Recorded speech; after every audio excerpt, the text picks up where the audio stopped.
The Ensombl Advice South Africa podcast is intended for professional financial advisors. All discussion is limited to publicly available information and should not be interpreted as legal, professional, or financial advice. Ensombl Advice is not a licensed financial services provider and does not provide financial services. Before making investment decisions, you should obtain financial advice from a qualified financial advisor.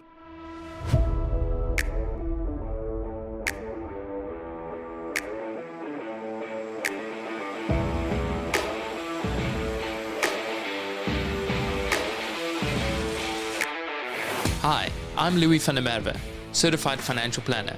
Join me every week where I get to have discussions with global leaders in the financial planning space to help you serve your clients better and run a more efficient financial planning practice. This is Financial Planners South Africa podcast.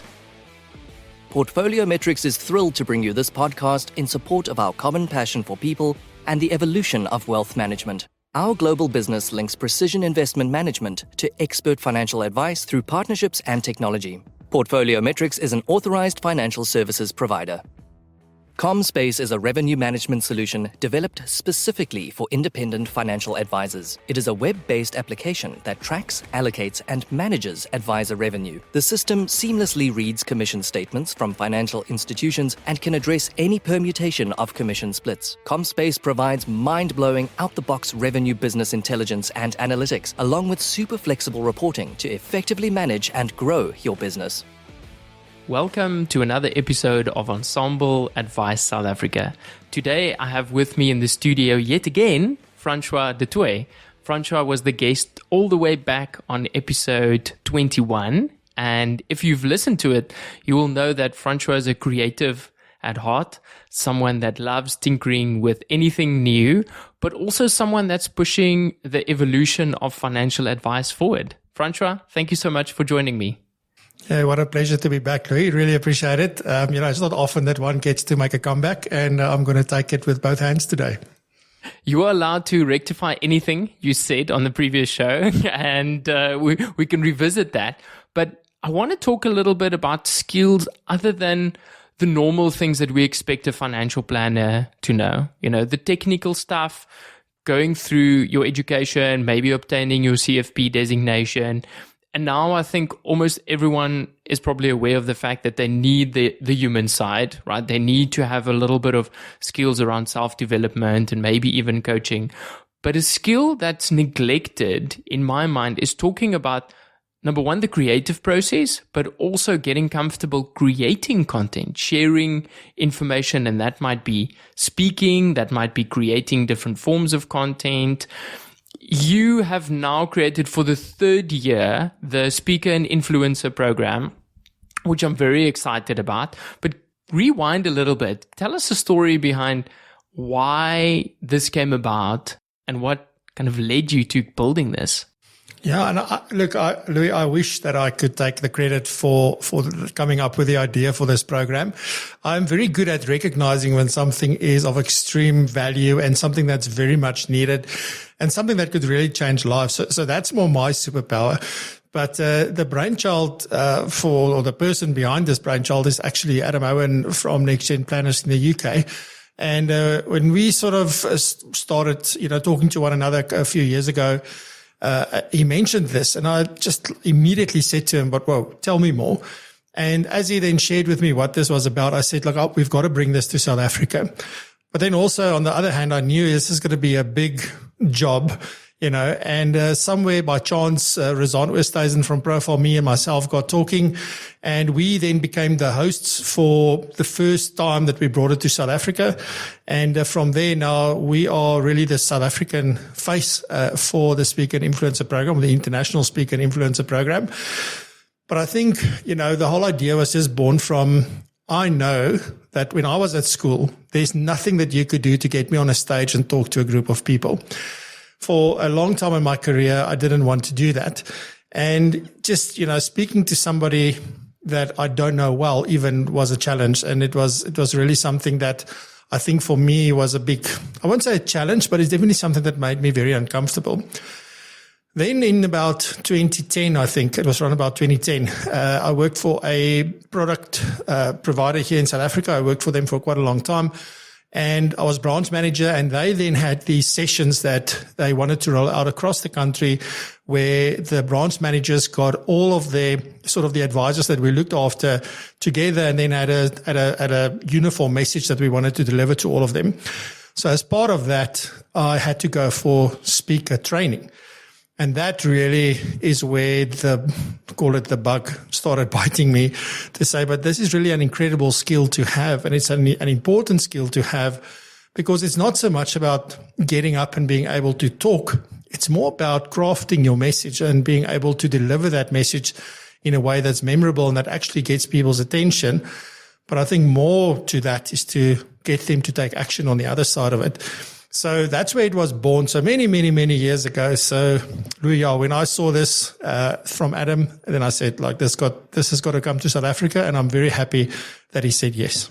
Francois, I want to know a little bit more about that training, because it sounds very different from something like Toastmasters, where they would help you, project your voice and talk to your audience, where this almost sounds a little bit more like storytelling. It's like crafting a really good story that's pulling your audience in. Yeah, I think you're hitting the nail on the head there, Louis. And so the International Speaker and Influencer Program is really about one. I think a big part of it is that, I think a big part of the mission is that we want to change the face of financial planning conferences across the globe. So it's not only South Africa, but everywhere. So to do that, you need new voices, new faces. But often these new voices, new faces need help. So this is very different from a Toastmasters. I've never been to a Toastmasters session myself. What we focus on heavily in this program is to help people put together their message. And exactly what you said is to use a story, but there's other methods as well. So there's stories, and there's acronyms, and there's all sort of these models and things that you can use to put together a message and then deliver it. So the delivery and the how you talk, and even delivering it virtually, we focus a lot on doing it virtually, because at the end of the day, everybody that participates and that successfully completes the program gets to speak at the Global Financial Planning Conference that we host in May. Now, at that, they get to do a 10-minute slide-free talk, so it's nice, it's energetic, it's fast-paced, it's dynamic, and there's such incredible stories from these, call it, first-time speakers, because by far the majority of them haven't got any speaking experience from before. So this program then enables them, because you can see as we go through the program that the biggest thing is crafting the message, getting everything you want to say into a 10-minute space, coming up with a title, formulating all of that. That's really the big challenge. Nobody is so concerned about how am I going to say this? They're all focused on the content. And I think that is the powerful thing, because it translates to other things way beyond just speaking from a stage, be it a virtual or in-person stage.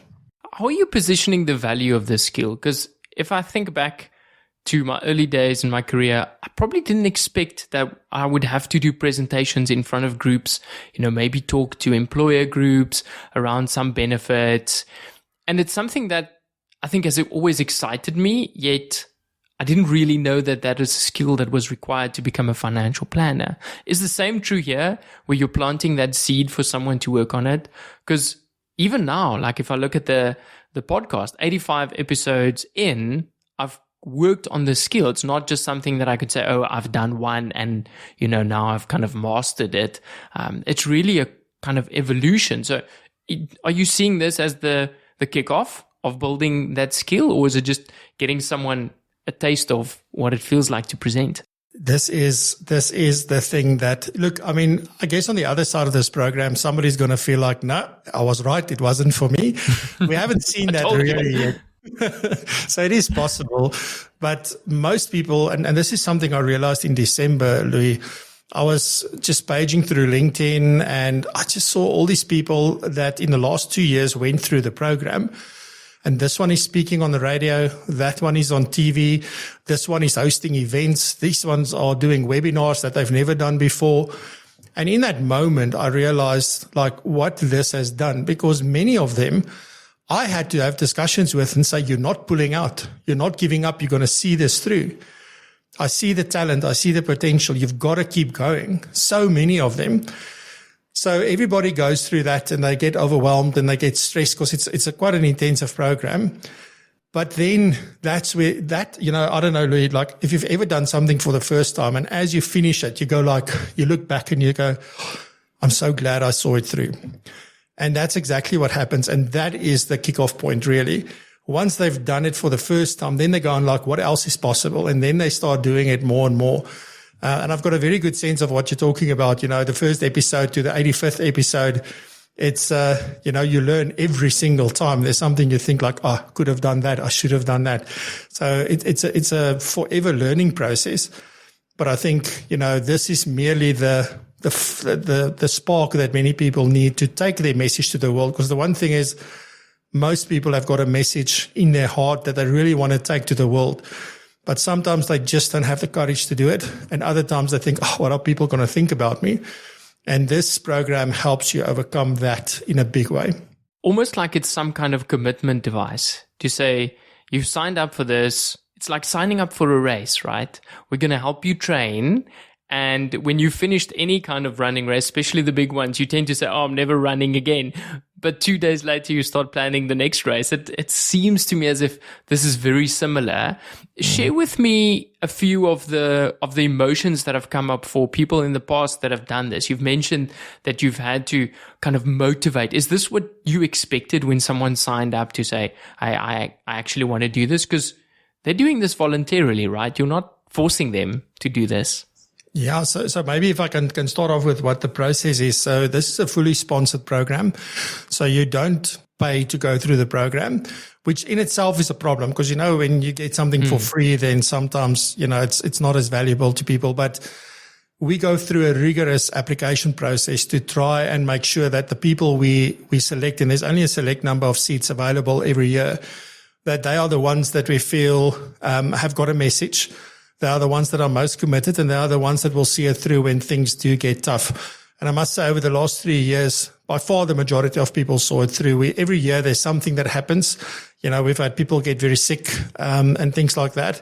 So there's always like between 2 and 5 people that do fall out. But I mean, if we choose 30 people, 25 of them go on to speak at the conference, which I think is great. To get to your real question around the emotions. So there's always this excitement, first of all, right? So I'm excited and I got in and I'm so glad and thank you everybody and all of that. Then they start seeing the schedule and then they realize like, whoa, this is more than just, this isn't a simple, watch a few videos on YouTube and there you go. Like this is an intense program with international speaking coaches. We've got speaking coaches from South Africa. We've got all of these live sessions that they have to attend. And then there's all this work that needs to go into their talk and their title and all of those things. So then it becomes overwhelming to them as well. And they become stressed and they feel, I can't do this. And there's emotions and feelings of doubt that set in. So we see this every single year, but that's our job. So, every time in the middle of the program, we have a whole get together with everybody. And then we have a chat to them and say, look, this is where you are. It's not the first time we've seen this. It's okay how you feel. We are here as your support and we do a lot of that. So we call them drop-in sessions. So you get to book one-on-one time with us, or you can do, when we have these group sessions as well. But there's a lot of support for them. And that's the only way to get them through, because if we left them to their own devices, I think half of them would probably decide, no, this is not worth the stress. So it is a serious program. It is stressful, but the learning and the growth far outweighs the stress and the overwhelm that one needs to go through. And then at the end, there's this, I don't know what the right word is, but you can see it on their face when that 10-minute ends, when those 10 minutes end, it's just like, not just relief. It is just, they are so proud of themselves for just seeing it through. And I can tell you that the feedback we get every single year is absolutely amazing. And that's what keeps us going. We already opened the wait list for next year. So, we already know this is happening next year as well. And it's simply because of the impact that we see this has from that point. I read in your documentation that you have applied the a ratio of 50-50, like having 50 men and 50 women present. Tell me why that is the case. So we're all about, if you want to change the face of financial planning conferences, I think a good place to start is, with a gender balance, to say we want equal opportunity for men and women. And then in South Africa, there's other challenges that we have. And if you look at the cohort we have this year, we are so excited that naturally we have such a good split, amongst not just men and women, but people from all races that are taking part as well.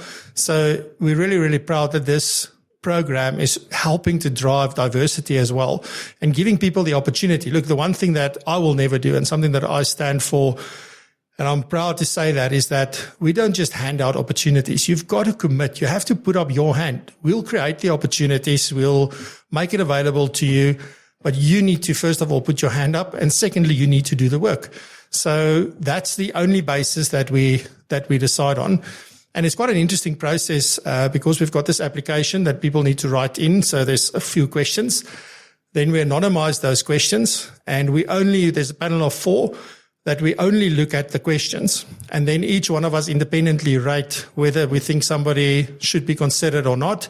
And then we go through that whole process. And by the end, it's just weird enough. Like when we got to the end, we were 16-14 this year. So 16 women, 14 men. So that's where we ended up, just naturally, without even knowing who it was, what gender they are, because the only thing we can see is the four questions. So it's quite an interesting process. And all we're trying to do is just drive diversity. But I think more than that is creating opportunities for those who want them. That's the most important part. What's been the feedback from some of the other attendees in the previous years? Because I can imagine that they would say, yes, I'm now better at presenting, or I'm comfortable speaking in front of people. But is there any secondary benefits that maybe surprised you or even some of the people that presented that they didn't think they were going to get from doing this? So there's one that jumps to mind, Louis. And we actually made a video because this person sent us a voice note when he saw we were busy with the new cohort and all of that. He sent us a voice note to Rizana and myself. And he was saying, like, when he did this, and he was one of the guys that I had to talk to last year and say that you're not dropping out. I don't want to hear your story. I don't want to nothing. I was very harsh with him. And he saw it through. And now what's happened off the back of this is that because he did it's Wilco Jonker, he did a talk around the advisor with the hat. And in this talk, he was undressing, not completely, had other clothes underneath his fancy clothes, but he got undressed. This is suitable for family viewing. Yes. And put a hat on and all of that. And that's how he started. And he did this whole concept around the perception that people have, based on how you look and how you dress. And then off the back of that, what he sent us in the voice note, I wasn't aware of this at all, is the fact that they're busy building a whole brand around the advisor with the hat. There's an actual brand now being created. He works for one of the bigger companies, and they are helping him to craft this because he got to then talk to a lot of other advisors within the business about this and why he does this and the experience of all of that. So that has now evolved totally. And he said that in the voice note, he said, I had my best year in 16 years. So that's something. And there's many more stories like that. People went on to really start, things like book clubs and all sorts of weird things that they did with this because they got comfortable doing things virtually, number one. And then secondly, just being able to craft their message in a way that would attract the right people. So we're actually now encouraging the past guys to send us some testimonials and send us just some what has transpired. But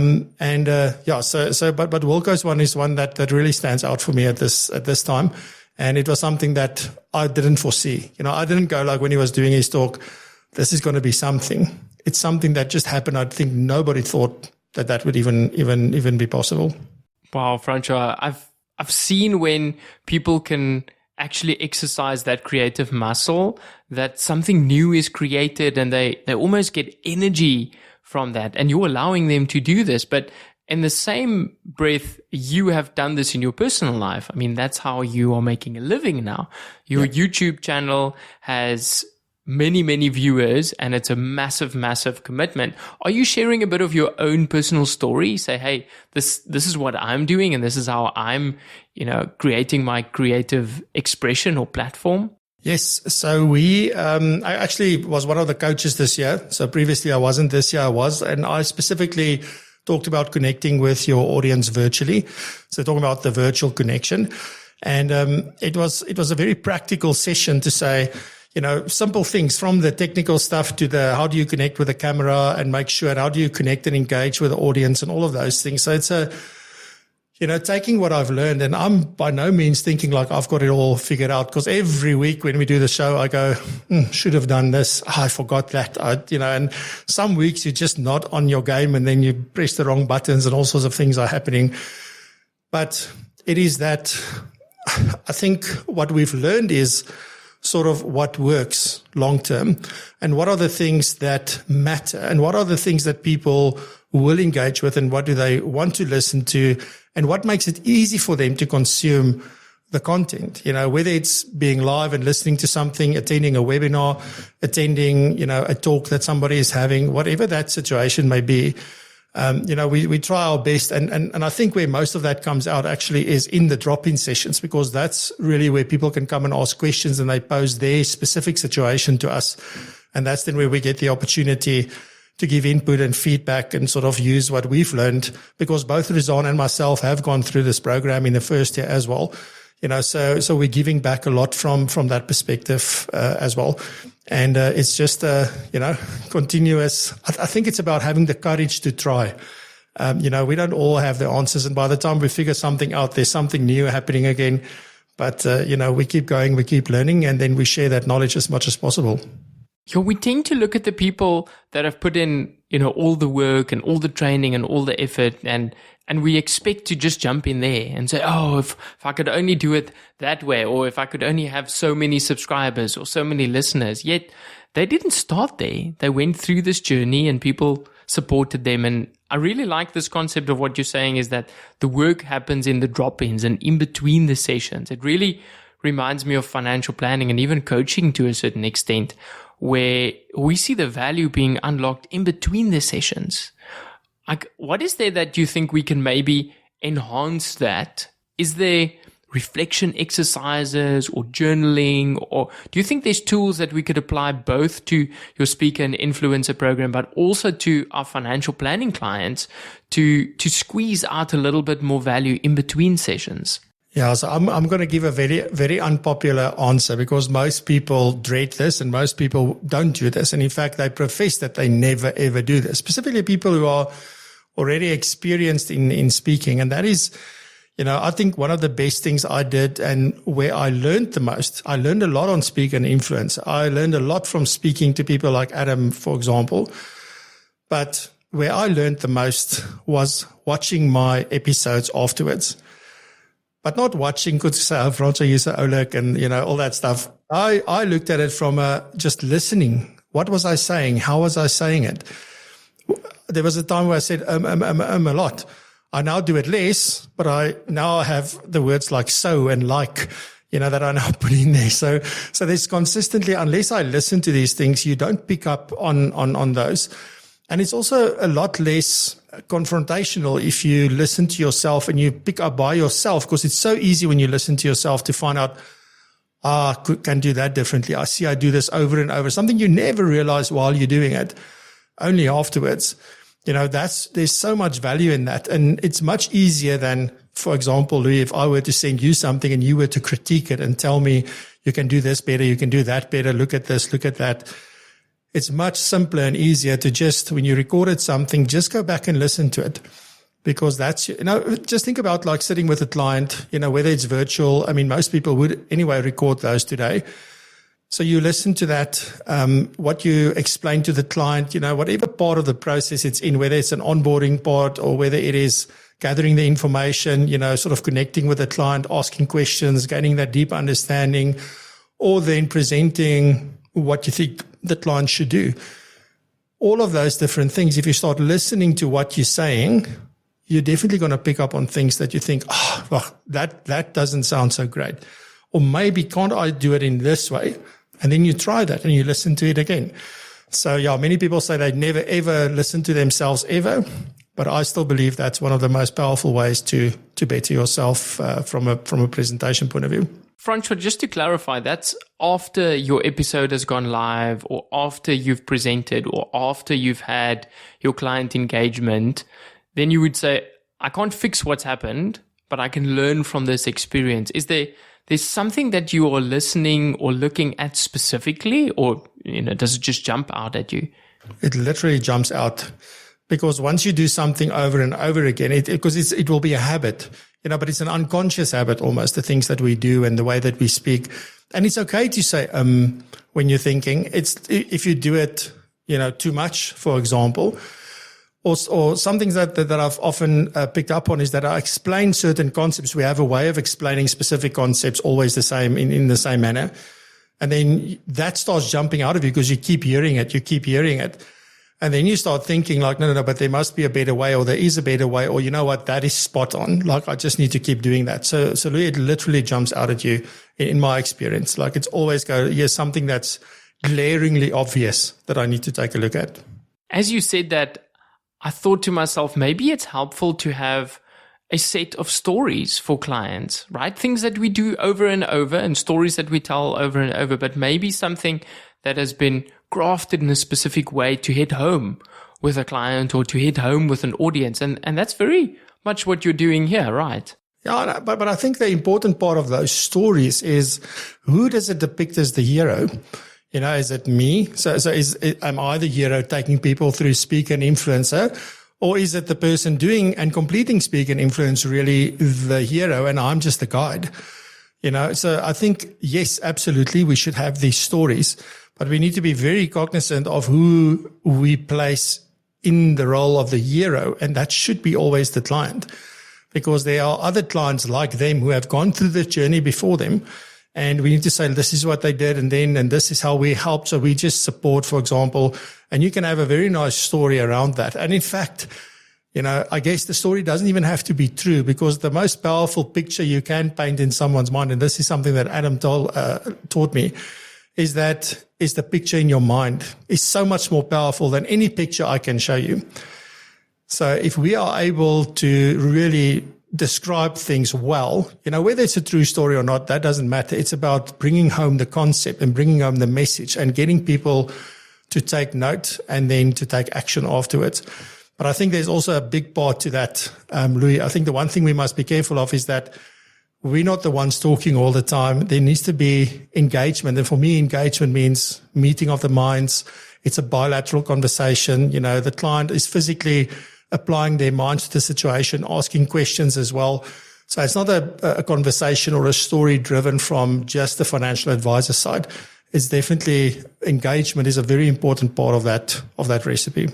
Francois, do you think we can expect an in-person conference from PROpulsion at some point in the future, or is this staying uniquely online? So as far as the Global Financial Planning Conference is concerned, it's uniquely online because we've got people participating from all over the world. So getting everybody in the same room is going to be hard. We've spoken before about, how do we do it, and do we live stream everything, the South African portion, and then the UK and the US and Australia and from all over. So, but yeah, that obviously comes through with a lot of logistics. So I don't think we're there yet, but there has been discussions around that. But for now, it's 100% a virtual event. Because I'm wondering if it's not almost a little bit easier to start off online than to, jump in front of a massive audience. I know it's different, but do you find people are easier to engage in an online presentation than in person? Yeah, it depends on if you say engage, Lee, are you talking about the audience, or are you talking about the person delivering the talk? The person delivering the talk. Does it take more guts to do this in person than online? I think people have got mixed emotions about that. And I started smiling when you asked this question because it's great. I don't know what you're going to ask. And there's some people who are so uncomfortable staring into a camera and not seeing anybody. And then on the other hand, if there were 1,000 people or 500 people, whatever it was, last year we had 1,200 people attend the event, they get also that's also scary and overwhelming. So I guess, if I were to put my opinion on this, I would say virtual is always easier. Because with virtual, you have all sorts of things that you can have in front of you and that you can refer to, if you get lost in your thoughts. Whereas in person, you've got to have it really waxed. So I would say starting off virtual is probably an easier route, and then from there taking it to in person. But those are two very different experiences. We were joking beforehand that you just have to look at the right camera to remember to speak to your audience. That's very true. I've become so used to, if I look at specifically now that I've got new cameras, but even before, I would find sometimes where I'll be recording a audio only thing, but I'm talking to the camera as if that camera is on, and then sometimes, but there's no one there. This thing isn't even on. So if you do it a lot and you focus so on that little round lens there in the middle of the camera, and whether you have a webcam or whether it's in a built-in laptop camera or you've got a DSLR camera or whatever you have, you can see that little circle in the middle. And as long as you stay focused on that, the one thing that I don't know, Louis, if you experience this, but if you really hone in on that, suddenly the whole world disappears and you forget about all the other screens and all the other things, and you're so focused on that. So for me, it's also a distraction from the distraction, if I might put it that way. So yeah, but it took me a long time. And even now, like, as I said earlier, you go back and watch some of the things. I can see, like, some of my episodes this year when we started with season 4 was I'm looking down and I'm looking all over here. And when I'm talking, I'm not focusing on the camera. So the last 3 episodes, I've been focusing heavily on the camera again, because I became aware that I'm looking all over the place. And the thing is, you want to look into the camera, because if I ask you, Louis, to move to the left or the right, doesn't matter where you move, it's going to look like I'm looking you straight in the eyes. But if I look just a little bit to the left or a little bit to the right, it's a whole different story. So, if you do it a lot, it almost becomes, it's almost like changing gears in a car. It's just what you do. And so you picked this up through reviewing your video, that you saw that, hey, I'm not maybe engaging with the camera enough. Is that what I'm hearing? Yeah, because it felt to me like I don't connect. If somebody doesn't look at you, then you're not connecting. And you pick it up very, very quickly from any video, and go look at any YouTube video, for example. The guys are really good at this. They are focused on you. They're looking you in the eye. They're talking to you. So if you don't do that, if you're all over the place, then there is no connection. And that's why I say relationships and connection are built eye to eye. It doesn't have to be literally in person, but you've got to be able to look each other in the eye. And hence why I believe, yes, articles are great.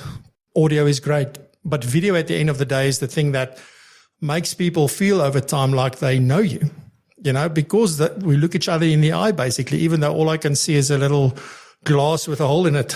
It's basically all I can see. But for the person watching this, it's a completely different experience.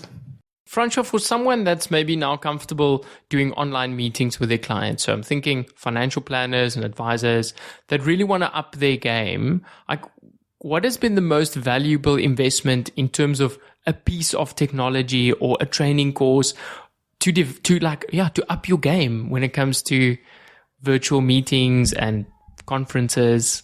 Louis, it's look, you see, now I'm looking to the right. For me, because I've got to think now. If I think about, like, one of the things that makes the biggest difference for me is really 2 things. The one is obviously the audio. Everybody says that, but when it's easy to listen to someone because the audio is of good quality, that makes the world of difference. It lifts the entire experience. But then the thing that most people do not want to do, because it is quite a costly thing, is a better camera. The built-in camera, we all think like, that's fine, I can use my built-in camera. I mean, you've got an Apple MacBook Pro, that camera isn't bad, that's great. But it's not the same as using a DSLR camera or even just using an external HD webcam. So, you're looking at least like a 2,000 Rand investment. And I mean, if you look at my cameras and your camera, it's like 15,000 Rand for that investment. But ultimately, it's part of, previously it was just how we dressed. But now this entire sort of look and feel of how things, the thing that I probably get the most comments on if I have meetings, like, wow, I love your background, or, oh, you're in your studio. And people are disappointed when I have meetings and I'm not in my studio. So they become used to the quality of what it looks like. So a great camera helps that. And a very simple tip, by the way, and I give this to everybody, and I think people laugh at me, and that's fine.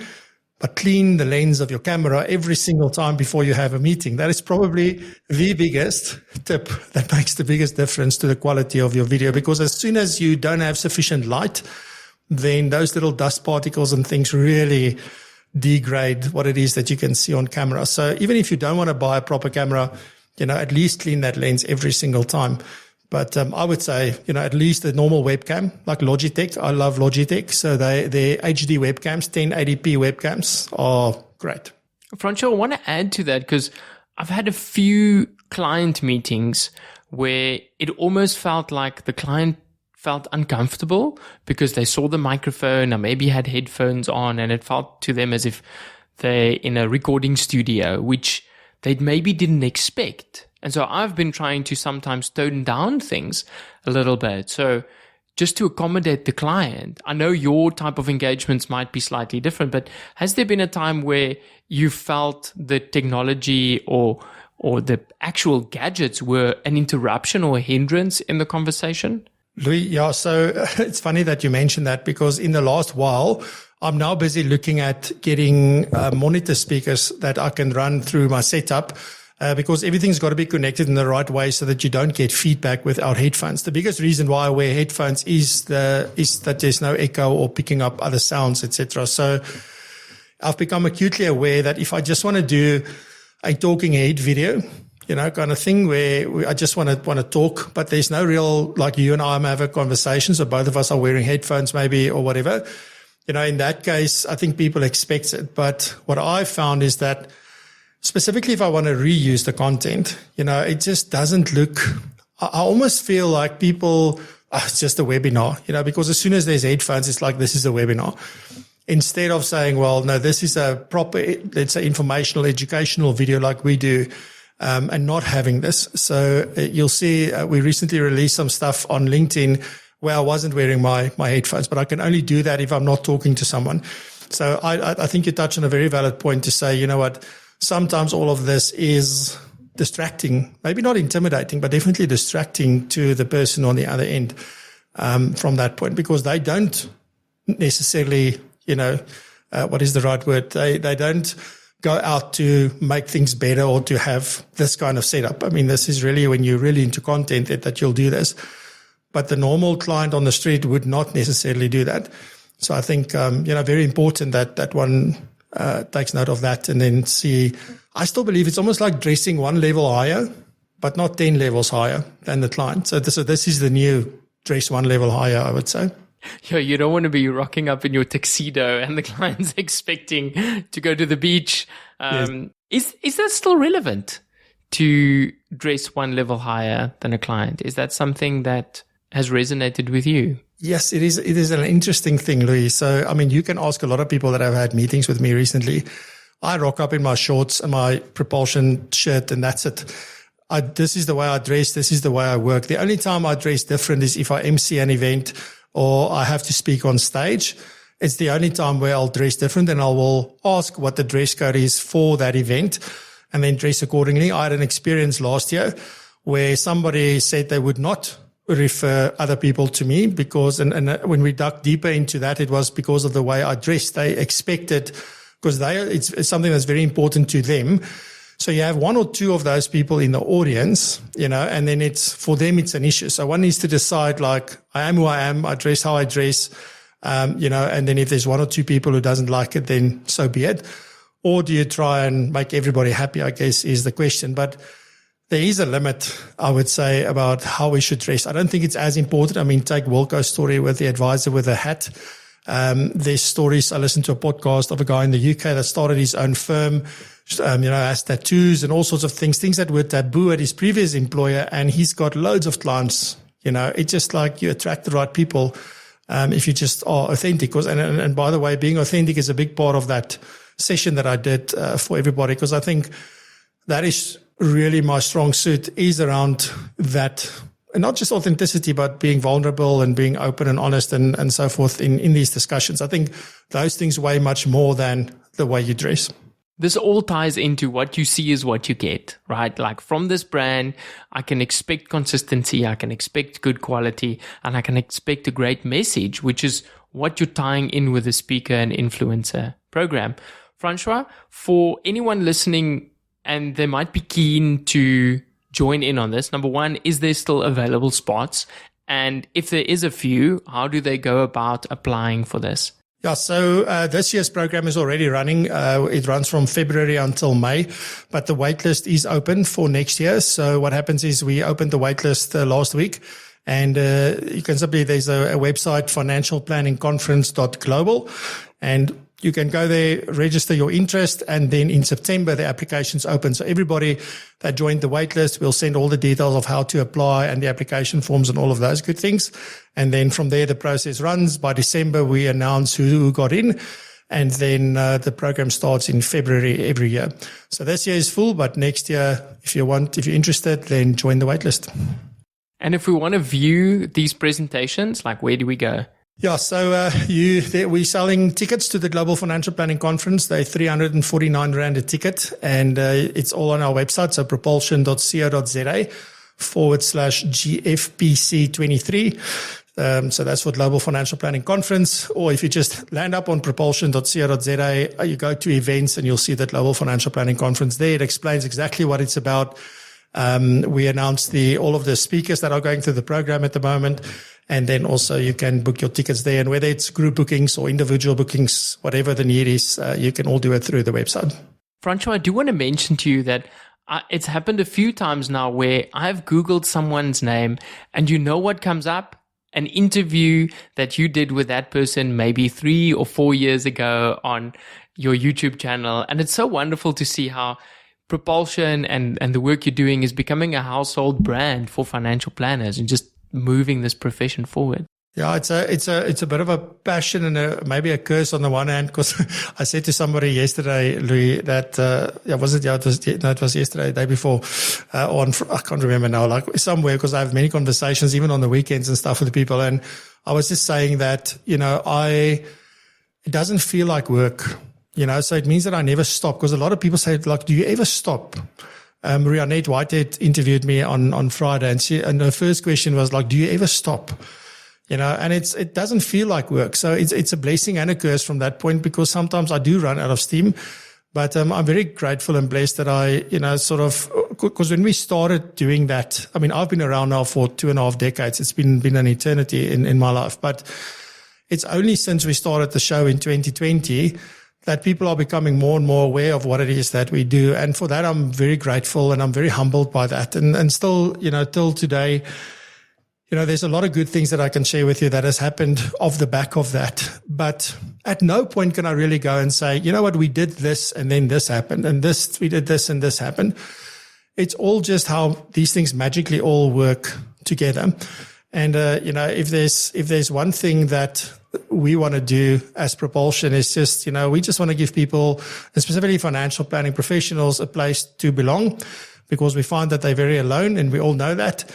Even if you're working in a bigger business, we often find because you're so entrenched in your practice that you feel alone. So that's a big thing. And then also people, they battle sometimes to grow. Other people are very fortunate. It seems like whatever they do, their business just keeps on growing. For others, it's more a case of, it's not so easy. And then, it's this thing, do you survive or do you thrive? And we want to create that platform where people can belong, where they can grow and they can thrive. And that is what drives me every single day. It's what gets me up in the morning. I remember fondly back in 2015 when I had a financial planning practice, I couldn't get out of the bed at 10 in the morning, So even though I have a passion for the profession, I have a passion for financial planning, I hated doing the job myself. I really didn't enjoy that. Whereas now, like, I can't even go to sleep because my mind doesn't leave me alone. I'm thinking about all this cool stuff that we can still do. And that's the blessing and the privilege I have, Louis. So, thanks for bringing that up. It's, it's just a privilege to be able to do a little bit to help take the profession forward. And well done for figuring out what it is that gives you energy and being okay with that. Because whenever we have conversations with someone that might have left the profession, they get to that point, but then they go completely in the other direction. And how cool is it that we can now get to do this and create content, and that is actually an option as a full-time career? No, for sure. And it's, I think the interesting thing is when people start asking you, oh, can you help me with this? And can you help me with that? just because of the things like I had no idea. Till today, there's many things I have no idea what the hell I'm doing. You figure them out and you try and you do things like that. But it's definitely something I believe that, just by having the courage to do stuff that others wish they did, gives them the energy also to go and just take this head on and try as well. Those are the stories. It doesn't matter what happens or how well the business does or doesn't do. It doesn't really matter. The thing that gets to me, two things. If people phone me and they say to me, I'm lost, I'm struggle, I don't know, I shouldn't feel like this. I love what I'm doing. I love this. So those are the things that resonate with me quite strongly because I know what that feels like. And then on the other hand, people that will somewhere out of the blue send you a message to say like, you have no idea what that has done for me that you did 2 years ago, blah, blah, blah. And those are the things I think that keeps me going. It's not so much what the business is doing and what we're busy building, etc. It's the real impact that this has on so many people that we don't even know about. And that's really what it is. You just do what you do, and then good things, I believe, will happen. There's one thing I say, Lou, and I'm going to cut it off there, is that you do something for the right reason, you do the right thing for the right reason with the right intention, everything else will follow and fall in place. Absolutely. What a wonderful way to end. Francois, all the best with your program and the content creation and selling of the tickets. I'm sure it will be a massive success and it will change the lives of both the attendees and the people that get to work on this skill. Thank you very much, Louis, and thank you for the opportunity, and well done. I know you're around about 85 episodes, as you mentioned earlier. People really don't know what it takes to be this committed. So well done to you. Congratulations. And, it's a real privilege to be able to work in this profession alongside people like yourself. So thank you very much as well. Thank you, Francois.